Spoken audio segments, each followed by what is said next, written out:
Hello friends, नमस्कार। आप सभी का स्वागत है आपके अपने यूट्यूब चैनल बैंकिंग एस्पायरेंट में।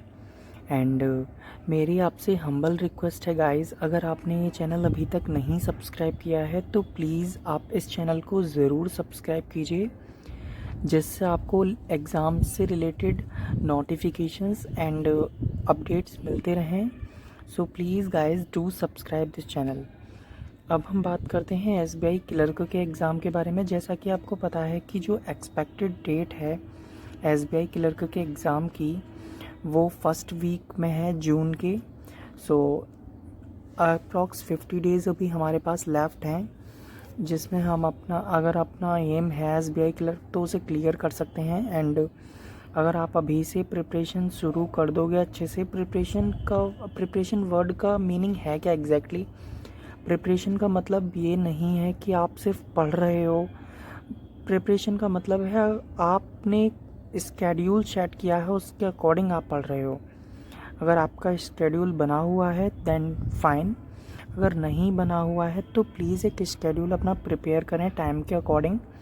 एंड कुछ टॉपिक्स जो कि मेरे अकॉर्डिंग मैं आपको सजेस्ट करना चाहता हूँ। सो please guys watch this video till and, जिससे आपको मे बी कि कुछ पॉइंट्स बेनिफिशियल लगें।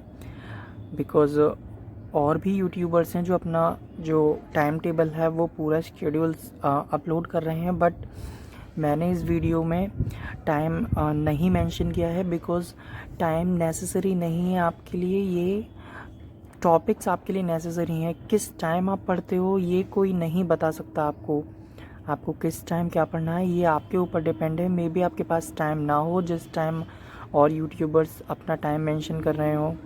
सो आप ये टॉपिक्स कीजिए बट अपने टाइम के अकॉर्डिंग। सो सब स्टार्ट करते हैं। डे फर्स्ट है, 50 डेज़ लेफ्ट हैं एंड एसबीआई क्लर्क 2021 अपना गोल है, एम है, उसे अचीव करना है आपको। तो सबसे पहले बात करते हैं इंग्लिश के बारे में। इंग्लिश में जैसे कि आपको पता है हिंदू एडिटोरियल आपने सुना होगा, अगर आप करते हो तो बहुत अच्छी बात है।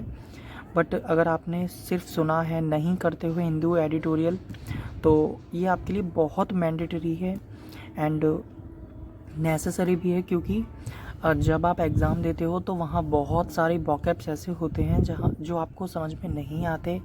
एंड हिंदू एडिटोरियल में क्या होता है कि बहुत से वर्ड्स ऐसे होते हैं जो डेली ही रिपीट होते हैं, जिससे आपको डेली बहुत अच्छे से समझ में आ जाते हैं वो वर्ड्स।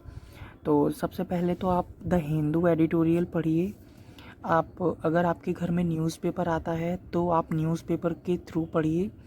एंड जो भी आपको वर्ड्स नहीं आते उनके एंटोनिम्स, सिनोनिम्स, पूरी वोकैब तैयार कीजिए। एक नोटबुक अलग से तैयार कीजिए इंग्लिश की, जिसमें आप अपने वर्ड्स लिख सकें। डेली ऐसे वर्ड्स देखिए जो आपको समझ में नहीं आते, वो कॉपी में नोट कीजिए एंड उन्हें डेली मॉर्निंग में रिवाइज़ कीजिए।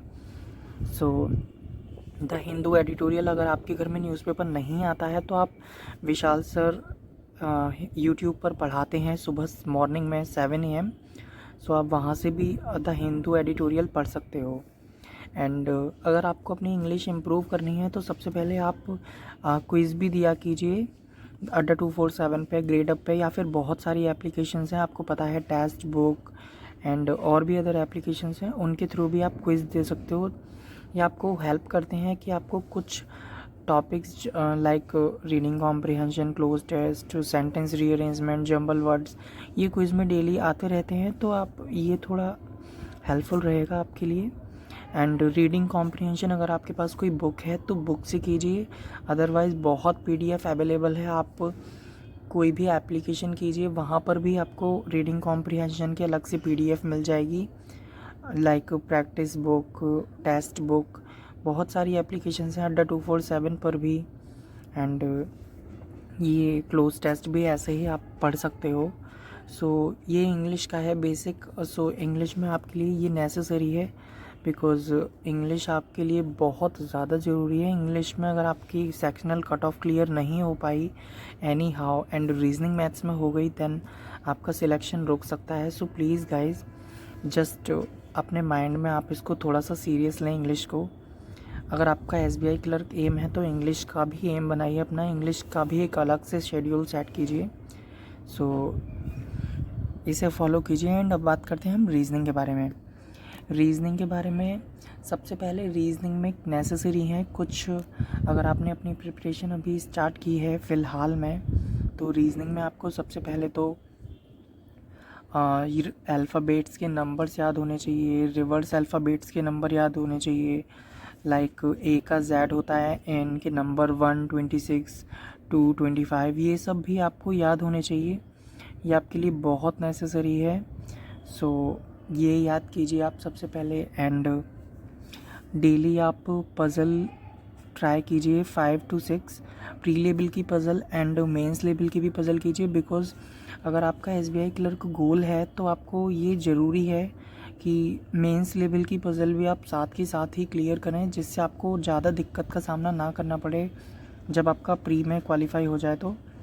एंड डेली क्विज़ दीजिए। लाइक जैसे आपको अभी इंग्लिश में बताया कि इतनी सारी ऐप्स हैं, आप क्विज़ दे सकते हो, तो एटलीस्ट 1 घंटा मिनिमम 1 आवर आप टेस्ट क्विज़ दीजिए।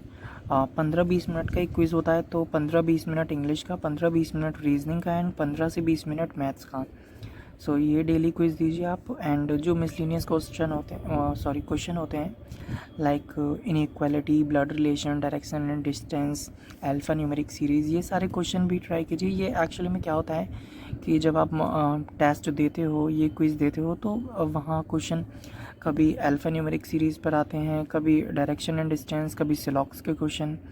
तो ये आपके लिए थोड़ा सा हेल्पफुल रहता है कि आपको टाइमिंग भी पता चल जाती है, आप कितने टाइम में कौन सा टॉपिक क्वेश्चन सॉल्व कर लेते हो। सो इसलिए ये आपके लिए थोड़ा सा बेनिफिशियल रहने वाला है। अब बात करते हैं मैथ्स के बारे में। मैथ्स में सबसे पहले तो आप डेली 20 सिम्प्लीफिकेशंस प्लस अप्रॉक्सीमेशन कीजिए। बिकॉज़ ये आपके लिए बहुत ज़रूरी है। अगर आप लाइक सोचिए, अगर 10 क्वेश्चन सिम्प्लीफिकेशन में आते हैं, तो इस तरह प्रिपरेशन कीजिए अपनी कि आप 10 क्वेश्चन 3 से 4 मिनट में सॉल्व कर दो। एंड ईज़िली आपके हाथ में होंगे 10 नंबर। एंड क्वाड्रेटिक इक्वेशन, ये नंबर सीरीज़ के भी क्वेश्चन ट्राई कीजिए। एक्चुअली में इसमें नहीं लिखा है, but number series, quadratic and simplification, ये क्वेश्चन आप लोग डेली ट्राई कीजिए। डेली बेसिस पे अपना एक शेड्यूल बनाइए, एटलीस्ट 10 से 15 मिनट, जिसमें आप 20-30 क्वेश्चन सॉल्व करें। सो ये आपके लिए एक प्रैक्टिस अच्छे से हो जाएगी एग्ज़ाम की। सो ये आप लोग कर सकते हो। एंड डेली DI कीजिए, 5 से 6 DI तो बेसिक कीजिए ही। ग्राफी, टैब्यूलर, राडार ग्राफ, ये सब आप लोग कर सकते हो। And 2 DI कैसलेट। एक्चुअली में क्या होता है कि कैंडिडेट्स को बहुत टफ लगता है कैसलेट DI, जो बिगिनर हैं या फिर अभी कुछ टाइम्स पहले ही उन्होंने प्रिपरेशन स्टार्ट की है, तो कैसलेट इतना टफ नहीं होता। लिटरली अगर आप लोग करते हो सॉल्व, तो आप 2 से 3 दिन में ही आपको बहुत ईजी नहीं, बट एज़ टफ नहीं लगेगा जैसा आप सोचते हो। एंड अर्थमेटिक का ये है कि अर्थमेटिक बहुत सारे कैंडिडेट्स के लिए बहुत मुश्किल का सामना करना पड़ता है अर्थमेटिक में।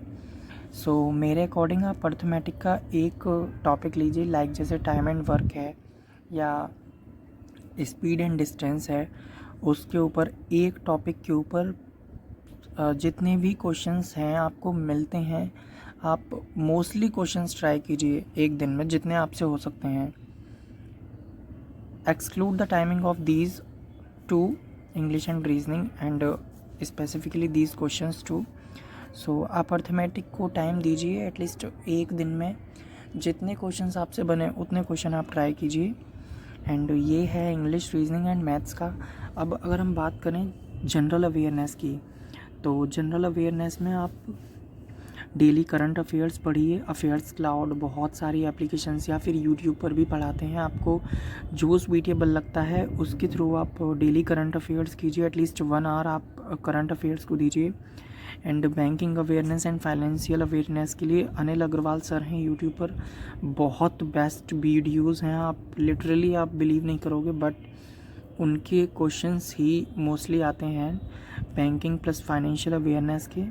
एंड स्टैटिक GA को भी आप आधा घंटा दे सकते हो डेली। सो ये आपके लिए हेल्पफुल रहेगा। यही सब आपको डिटेल्स देनी थी कि कौन सी स्ट्रेटेजी आप फॉलो कर सकते हो जिससे आपका प्रीलिम्स भी निकले एंड साथ के साथ मेंस भी निकले। सो यही स्ट्रेटेजी अगर आप लोगों को अच्छा लगे तो फॉलो कीजिए, अदरवाइज़ नॉट नेसेसरी। एंड मेरे अकॉर्डिंग आप डेली 1 मॉक टेस्ट तो ज़रूर ही दीजिए। अगर आप डेली नहीं दे सकते हो या फिर अगर आपने अभी तक कोई मॉक टेस्ट नहीं परचेज़ किया है तो फर्स्टली मैं आपको बता दूं गाइस कि अगर आप मॉक टेस्ट नहीं लोगे तो आपकी स्पीड एक्यूरेसी का आपको बिल्कुल भी अंदाज़ा नहीं होगा एंड आपको पता भी नहीं चलेगा कि आपकी एक्यूरेसी क्या है, स्पीड क्या है। जब आप एग्ज़ाम दोगे तब आप फील करोगे कि शायद हमें मॉक टेस्ट लेना चाहिए था, मॉक टेस्ट देने चाहिए थे।